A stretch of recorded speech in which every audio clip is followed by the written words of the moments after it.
Di akhir chapter 216 kemarin, akhirnya Kohaku berhasil menemukan lokasi Wayman berada. Sekarang semua orang menjadi bersemangat dan berharap penyerangan ini segera dilakukan. Sementara itu di tempat lain terlihat Suika dan Chrome yang semakin terpojok karena rencana mereka hampir saja gagal. Di sini Suika sudah hampir menyerah dan sampai meneteskan air mata. Begitu juga dengan Chrome yang berkeringat sangat banyak. Mereka berdua sudah lemas sekarang, tapi tiba-tiba Chrome terpikirkan sesuatu dan ini membuatnya bersemangat lagi.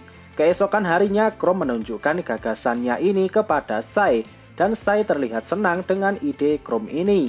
Kemudian Chrome dan Suika mengambil alih sebuah gudang dan menamainya dengan ruangan sains. Dengan ini Chrome dan Suika resmi menantang duo ilmuwan super, Senku dan Zeno. Kemudian Chrome mengumumkan gagasannya, jadi dia dan Suika ingin roket yang bisa digunakan untuk bolak-balik. Menurut Chrome dan Suika, mereka sudah melalui banyak hal bersama, dan mereka menginginkan akhir yang bahagia untuk semua orang. Di sini Senku menjawab kalau harus membuat roket yang bisa bolak-balik, maka ukuran roketnya pasti sangat besar dan mereka harus melakukan uji penerbangan sekali lagi. Zeno menambahkan kalau membuat roket yang seperti itu pasti akan memakan waktu bertahun-tahun lamanya. Tapi tetap saja tim Chrome dan Suika masih dengan pendirian mereka. Kemudian Chrome menunjukkan sebuah gambar raksasa. Gambar ini berisi rancangan roket versi Chrome dan Suika. Dalam gambar itu terlihat roket ini memiliki 5 bagian utama. Tapi bukannya takjub, semua orang di sana malah kebingungan dengan roket yang satu ini. Tapi setelah melihat gambar ini, Senku dan Zeno tiba-tiba terpikirkan sesuatu. Kemudian Senku berkata kalau roket ini hanya tiruan dari kapal luar angkasa yang Byakuya gunakan di masa lalu. Seketika Chrome langsung ambruk karena idenya terbongkar. Tapi bagi Senku hal ini juga menarik. Sekarang Zeno bercerita kalau peluncuran roket seperti ini juga merupakan sebuah pilihan. Tapi pembuatannya akan sangat sulit dan juga bahan yang dibutuhkan akan semakin banyak. Zeno menjelaskan kalau jumlah setiap bagian dari roket itu bisa saja sampai jutaan.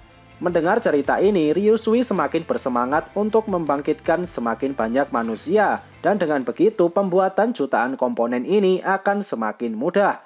Sekarang mereka sudah memiliki koordinat Wayman di bulan. Namun bagi Zeno, rencana seperti ini tidaklah efisien dan elegan. Kemudian Chrome dengan lantang bertanya, jika ada roket yang bisa untuk bolak-balik dan yang satunya cuma satu arah, mana yang kau pilih? Tentu saja yang bolak-balik kan? Mari kita lakukan semuanya bersama-sama, karena ini adalah kerajaan sains milik kita bersama. Terlihat Chrome yang berteriak sampai mengeluarkan air mata, yang tandanya perkataannya ini muncul murni dari dalam hatinya yang paling dalam. Dan perasaan Chrome ini tersampaikan kepada Senku dan Zeno. Kemudian Senku berbisik kepada Zeno dan menyampaikan idenya. Dan Zeno setuju dengan ide Senku ini. Kemudian Senku meminta Sai untuk membuat sebuah program pemilihan suara atau pemilu. Jadi akan ada dua pilihan. Pertama, membuat roket yang cuma bisa satu arah. Dan kedua, membuat roket yang bisa digunakan dua arah. Semua orang diminta memberikan suaranya dengan memilih salah satu pilihan. Sai menegaskan di sini dia tidak membuat kecurangan apapun. Hasil akhir dari pemilu ini nantinya adalah hasil yang sejujur-jujurnya. Kemudian mereka semua memberikan suaranya masing-masing dan sekarang hasil dari pemilu itu akan segera diumumkan. Dan ternyata pemenangnya adalah roket yang bisa digunakan dua arah. Melihat hasil ini, Chrome dan Suika langsung menangis bahagia.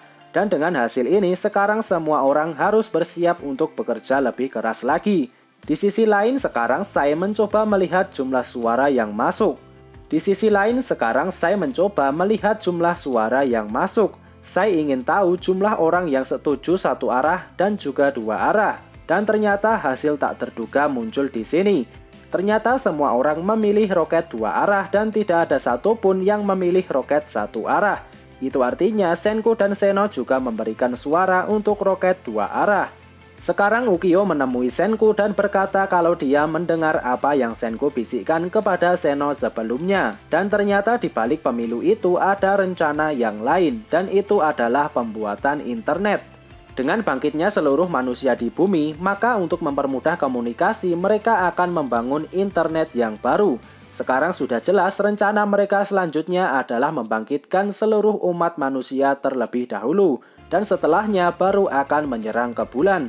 Apakah rencana ini akan berjalan lancar atau malah akan muncul orang-orang baru seperti Tsukasa di masa lalu? Kita lihat saja perkembangannya seperti apa.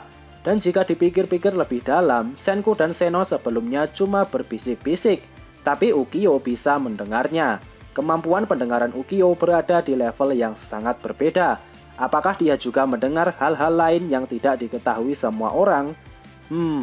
Makin mencurigakan aja orang ini.